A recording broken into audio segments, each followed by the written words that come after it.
All right. Here's that's probably the 5th or 6th video today. Why am I talking in English? You know what? I could make this video in English. I don't give a fuck. I generally don't give a fuck. If you're watching this video, you probably understand English very well. You can comprehend it. So today I want to discuss why is sales the best possible field for you to be in as a young, ambitious person. Why is that? First of all, point number one, there's a virtually limited point for me I could make. I have around 10 minutes today.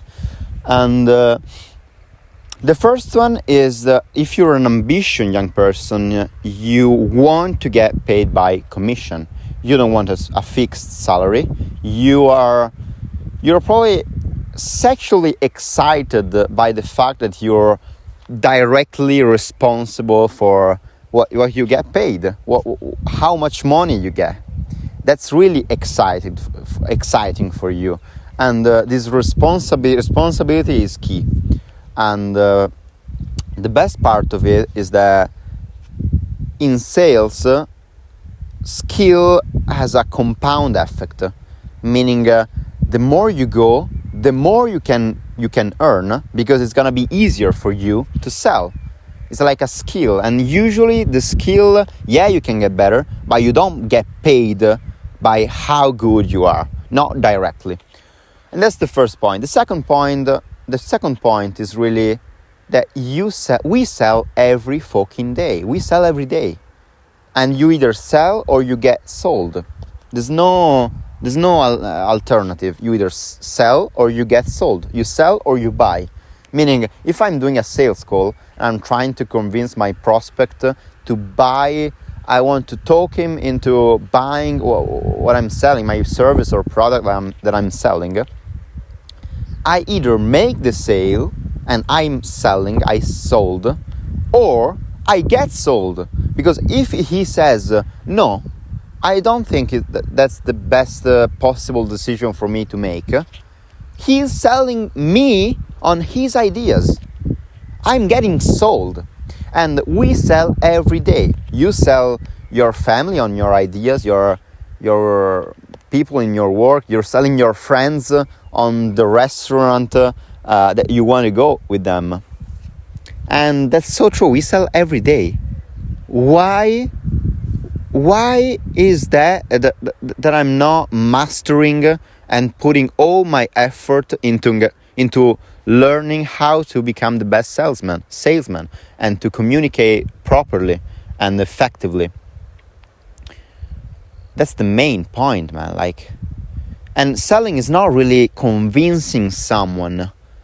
Have you ever heard of the egg analogy? If you're familiar with the egg analogy, skip about 1 minute, 2 minutes. If you're not, that's the best possible thing you're gonna learn today. The egg analogy is really the most effective analogy I've ever encountered in this particular topic.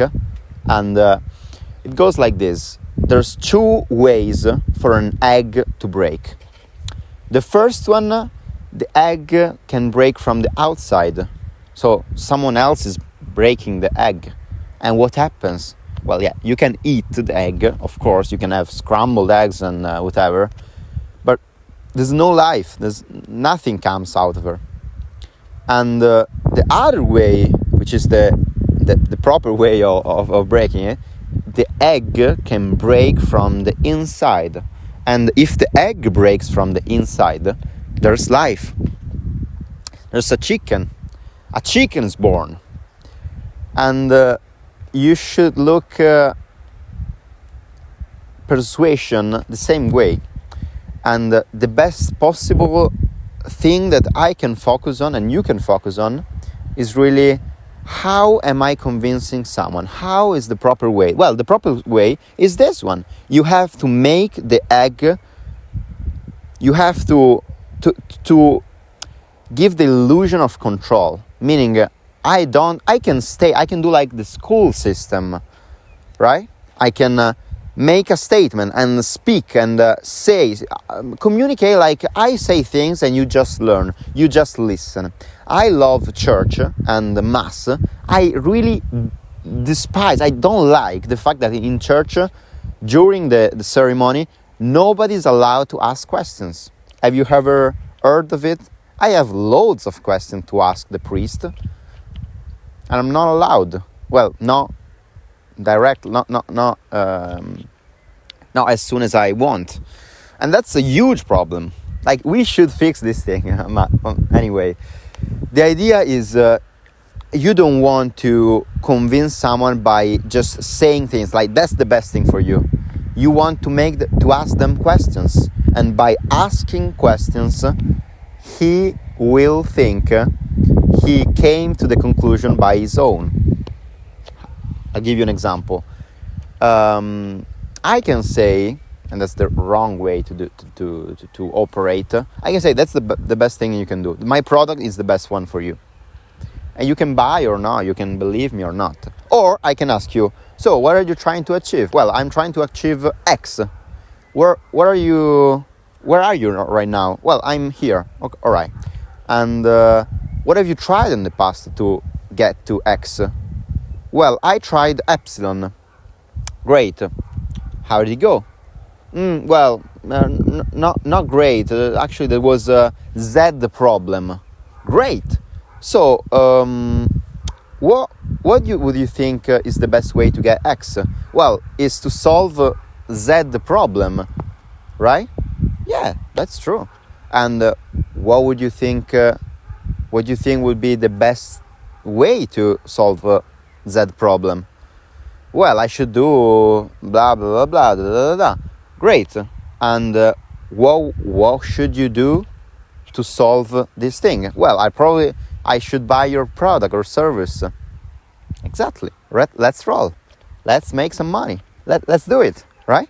So the idea is, sorry for this bad performed example. I could have done better. But the idea is, I want to make you feel like you came to the conclusion by your own.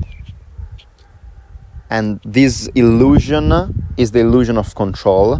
And this illusion makes you think, that makes you really believe of what you're saying. Because you don't believe anything of what I say, and you believe everything of what you say, what comes out from your mouth. That's true. That's Cialdini principle of coherence, right? Commitment and coherence. And so that's the first way to encounter sales, to operate. And I'm not good at sales. I'm getting better and better, but I'm not even starting. Like, I'm really a beginner. But follow me in this journey. Follow me, and let's see what's gonna happen.